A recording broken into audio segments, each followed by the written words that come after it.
Manafort, Gates charged with conspiracy in Mueller investigation. Former Donald Trump campaign manager Paul Manafort and his longtime business associate Rick Gates were indicted by a federal grand jury on 12 charges, including conspiracy against the U.S., Special Counsel Robert Mueller's office announced Monday. Other charges against Manafort and Gates include money laundering, being an unregistered foreign agent, and 7 counts of failure to file reports of foreign bank and financial accounts. The indictment was unsealed Monday after Manafort and Gates were told to surrender to law enforcement. They both entered not guilty pleas at their arraignment inside a federal courtroom in Washington, D.C., on Monday afternoon. In addition, George Papadopoulos, who had been a foreign policy advisor to Trump during the campaign, pleaded guilty to making false statements to the FBI, according to Mueller's office. He entered the guilty plea in Chicago 3 weeks ago.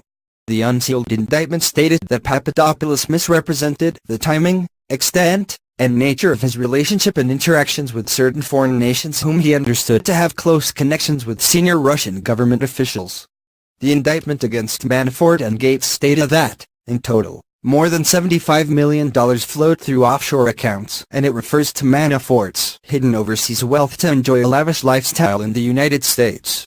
The indictment says that both men generated tens of millions of dollars as a result of their lobbying work for the Ukraine.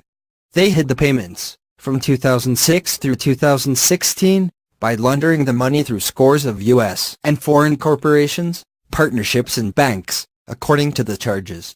Their work included lobbying multiple members of Congress and their staffs about Ukraine sanctions and the validity of Ukraine elections, according to the indictment. Manafort laundered more than $18 million, which the indictment says he concealed from the federal government.